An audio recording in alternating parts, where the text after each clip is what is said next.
Hey everybody, welcome to Cowboy Leather. I'm Scott, owner, operator, and chief bottle washer. Today, I'm going to show you how to make a Sporran, or you can make it a Sporran, you can make it a belt bag for mountain man, you can make whatever you want to make it for, carry cartridges, whatever. But before we get into that, I received a notification from YouTube saying that I've reached 100 either subscribers, viewers, whatever. I just want to thank everybody that's either subscribed or viewed. You know, I know 100 people is, small potatoes, but to me, it means a lot. It means somebody's looking at me. So, what we're going to do here. Now, I've cut pieces out. This is the body. I use a clicker die. So I'm going to just give you dimensions and measurements for the pieces, and you can hand cut them or do whatever you want. But so let's get started. I'll tilt the camera down so you can see the work and not me. Hang on.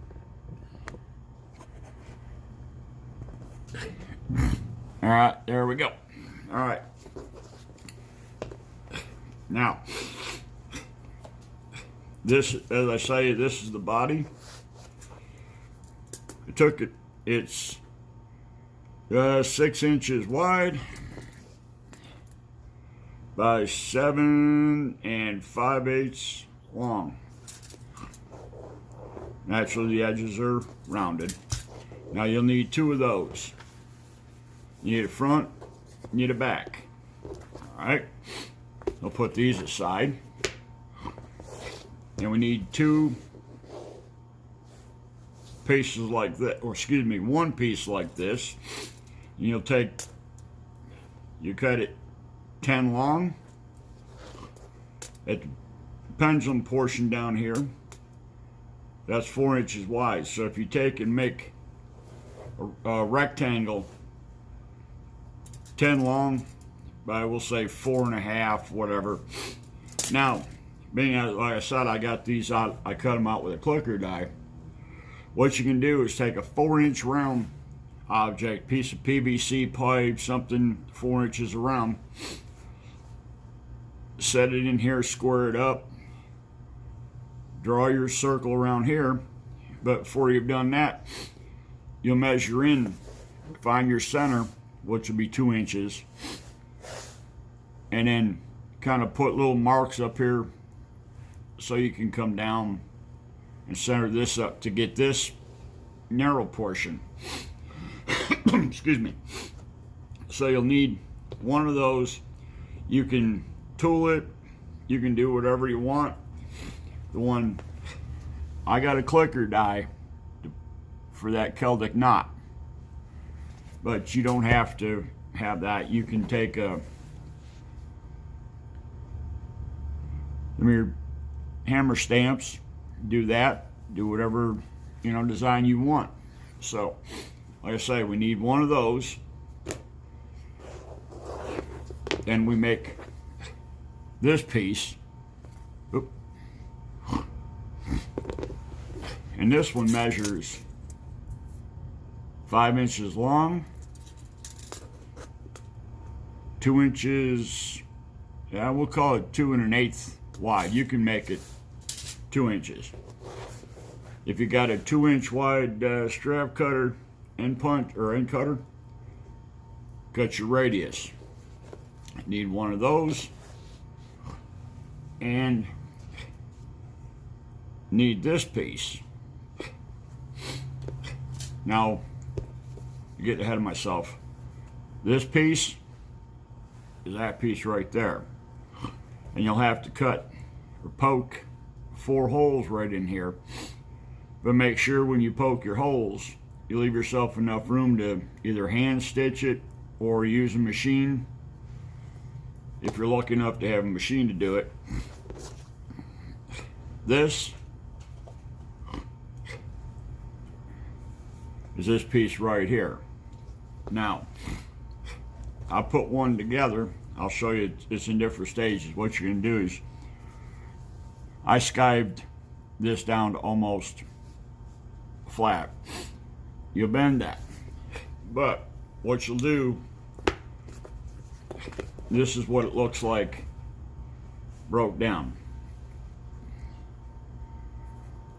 It's flush with the top.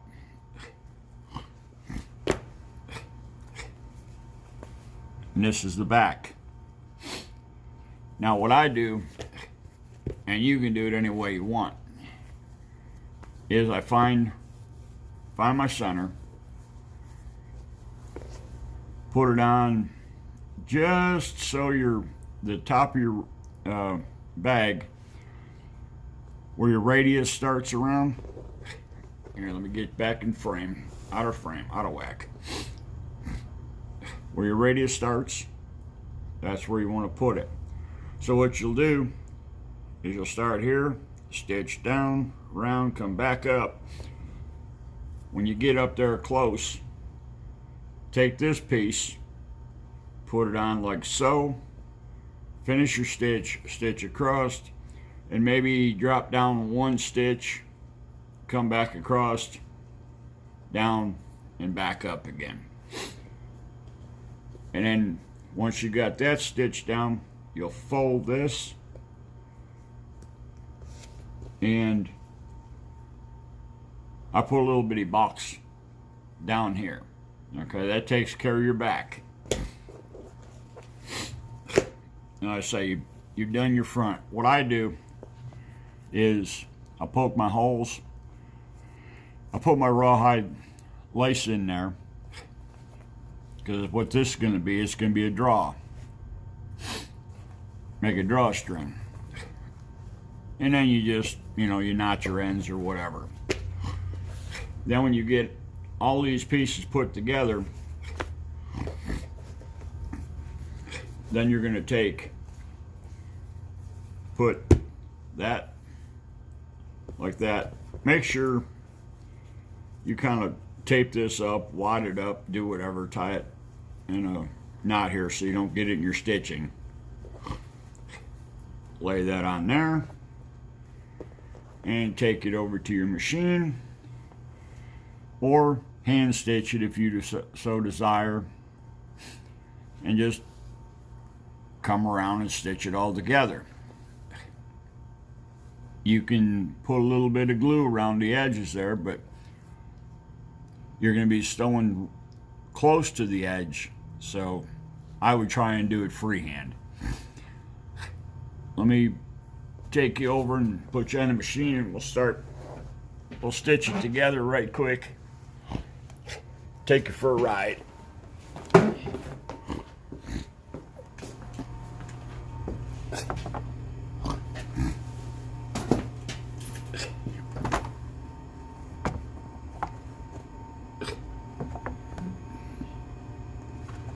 Let me shut this light off.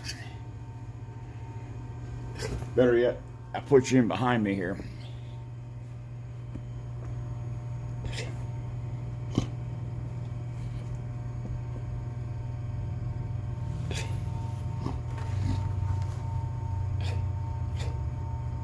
I say, make sure that piece of lace is out of the way. You can put that piece of lace in afterwards, but I just choose to put it in now.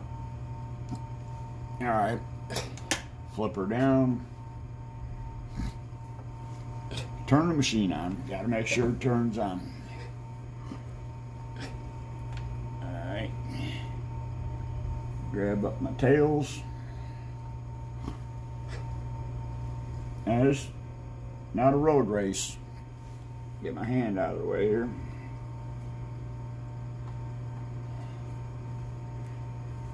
Okay, what I usually do is, as you do with everything, I hand wheel it. Now I'm going to roll it back a couple stitches, lock her in, make sure my edges are good here.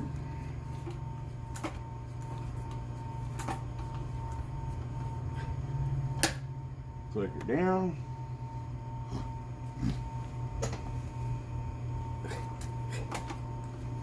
Now this is a harness stitcher, so we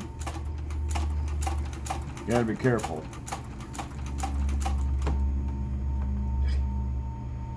I find a machine with this little table on here works great for doing this.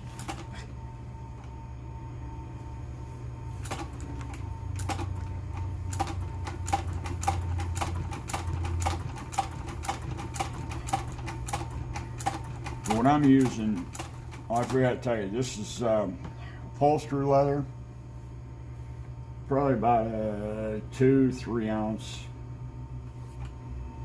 Come on here.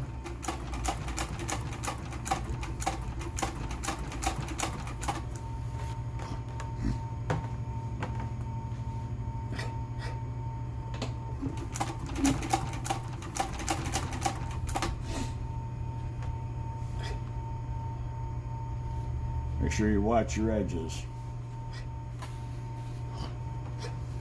You get all whoopee jawed.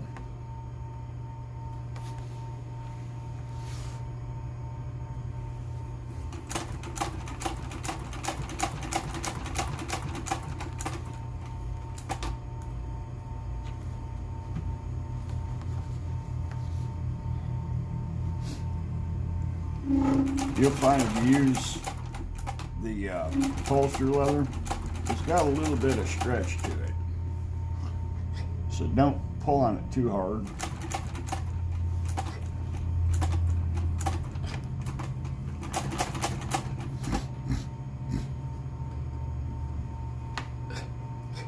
Put a little tension.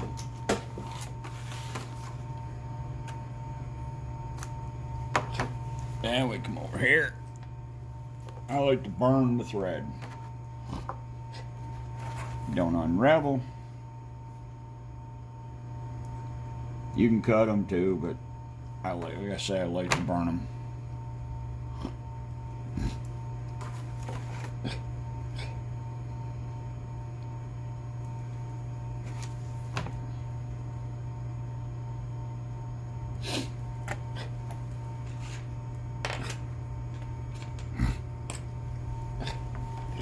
Alright, now let's go for a ride back over the work table.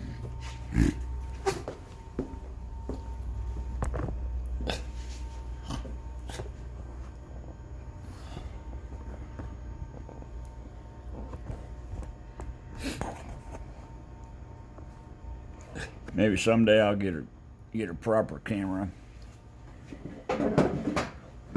Use the phone. All right, get this stuff out of the way. Now, reach in here.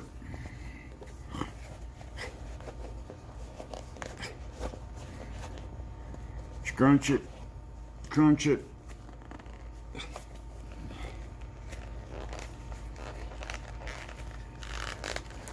Now this will show you if your stitching is going to hold.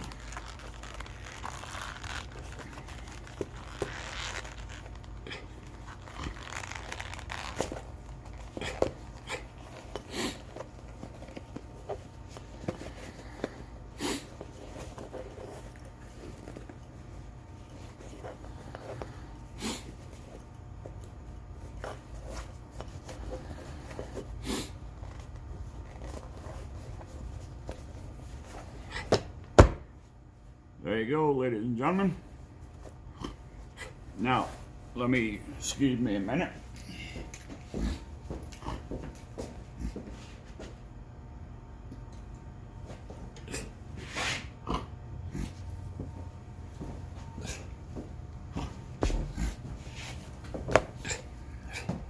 Now, we're going to go to put this little concho here on. You'll poke yourself 2 holes. Let me get a concho. I'll be right with you.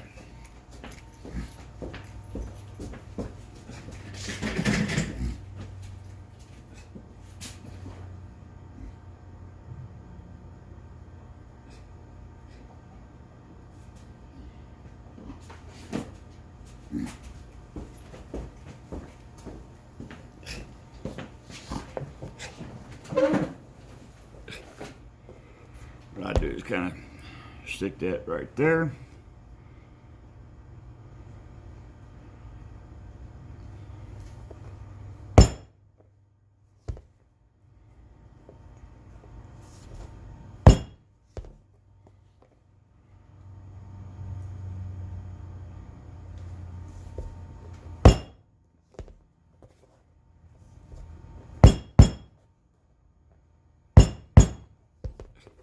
Alright, while you got your punch in hand, you're going to lay it down like so. You're going to come down just a little bit. Poke one there.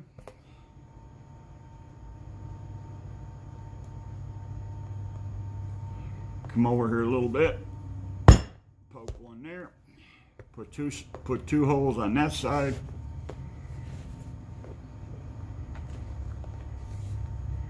Now line your stuff up.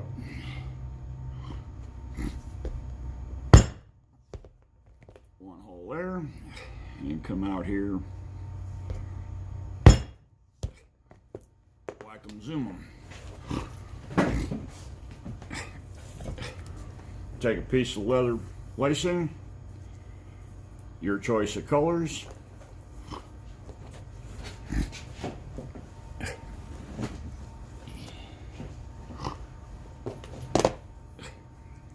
Now you give yourself a little bit of room, kind of point the ends.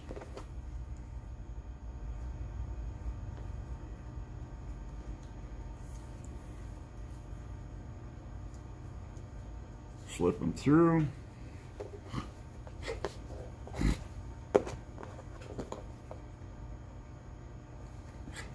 Slip it through here.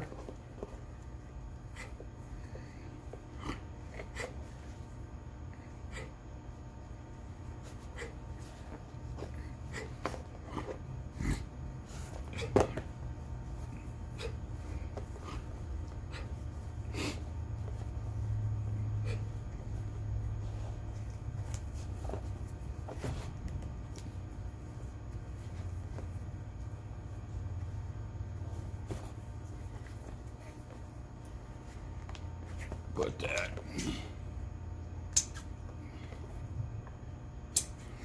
All right. Now, the rest of this,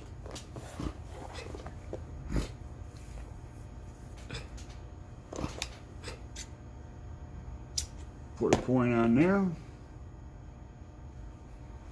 Go in this hole right here. Next to, go in. Pull it around.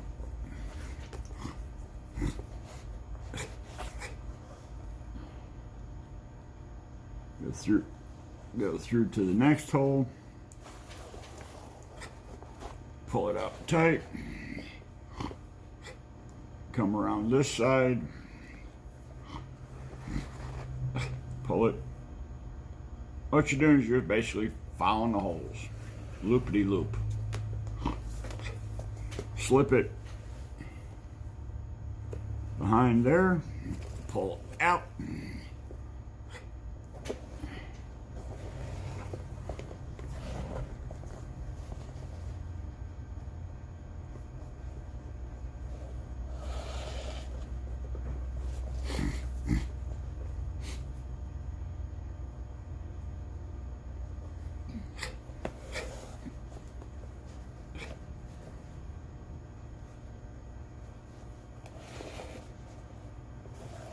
Okay. Kind of even up your strings. I mean,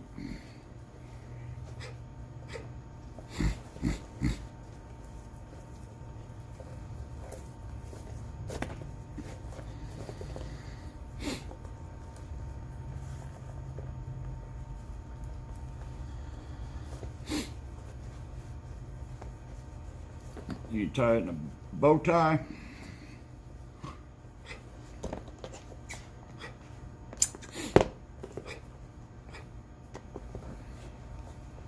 Now what you do is, once you straighten these out, come on now, fold that down.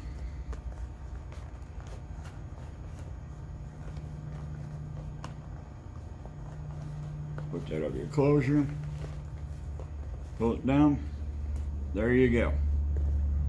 You've got a black powder shooting bag. You put your lead shot in there, put your powder in there. You can use it for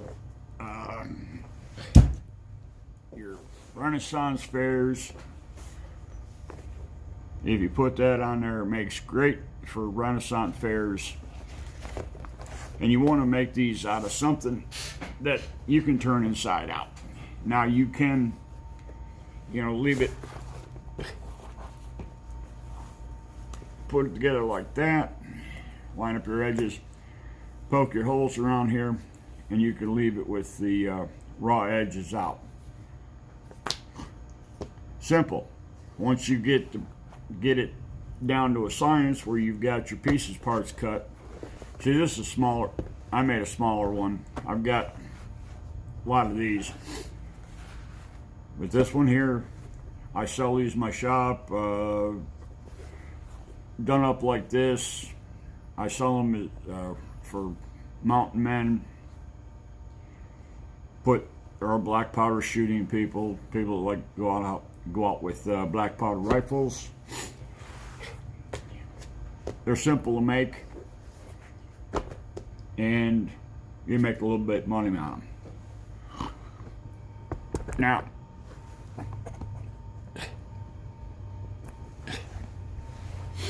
where do I get my leather like this? You can get it just about anywhere. You can go online, find it, remnants from furniture factories, just any place. You don't have to go to the high-end leather stores, leather supply. If you happen to live someplace where you have Mennonite or Amish community, stop by them. They do a lot of leather work. I get a lot of my leather from the Mennonites, and some of it has got blemishes in it, some of it doesn't. The price is right though. I'll tell you this much. I can buy a side of leather, I can buy 2 sides of leather, average 25 to 28 square feet. I can buy 2 now for what you would pay for 1 at your leather supply stores. Think about it. Everything is buy cheap, because if you have to pay the top dollar, you got to get a pretty hefty price for that. You can only sell stuff like this or anything you make whatever the market will bear. Because if you make, let's just say you make these, all right, somebody out there is probably making them, selling them for $30, $40. Okay, where you live, $30, $40, they probably laugh at you. So you can only get what the market will bear. And like I said, there's competition out there. If you decide you want to make wallets, small stuff like that, can you sell it? Yeah, but you got to look and see what the other guys are selling their stuff for, and stay either $1 or $2 below or whatever. I know there's going to be people out there that are going to hate me, but I live, my shop's 89 miles away from Nashville, so they can get Nashville prices. I also do shoe repair, and I've had people say, well, your prices are cheaper than Nashville. Of course. I can only get what the market bears. You go to Nashville or one of these big cities, you know, a shoe repair shop, to put a set of heels on, it's going to cost you probably $60, $70. You know, that's Nashville, that's, you know, Dallas, Fort Worth, whatever. You got to remember that. You can price yourself out right out of sales. And if you want to do this as a hobby, okay, yeah, you can pay the bigger price. If you want that top-notch leather, the Wicked and Craig, the, you know, Herman Oak and stuff like that. But if you're making a product, 90% of the people, of your customers out there, don't know the difference between a Herman Oak or a Wicked and Craig. If it looks pretty, if your stitches are right, and the edges are done up right, that's all they care about. You know, the leather I use, there may be a hole, maybe a brand or whatever in it. Well, a good leather worker can see that hole, work around it. You know, when you get 26 square feet of leather, you got a lot of working area there, depending on how big the hole is. Now, I mean, I've got pieces here that I've picked up wholesale, got a brand in it. Well, what I do is I cut around that brand, leave myself enough room, and I've even been lucky enough to make a bag or something out of it with that brand on it, and I've sold it. Some people go, oh, I don't want nothing with brands on it. Okay, that's up to you. But sometimes people like unique. You know, there's always people saying, well, why do you make a video showing how you make this? Aren't you afraid somebody's going to steal your idea? Leather's been around for thousands of years. Ugg the caveman made his clothes out of leather.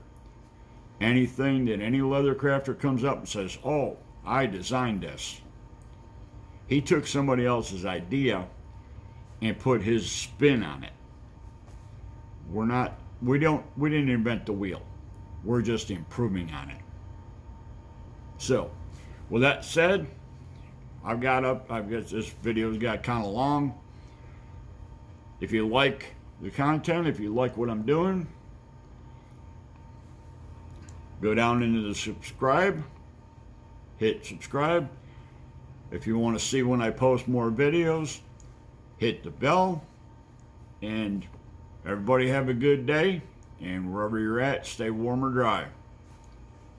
We're out. Bye.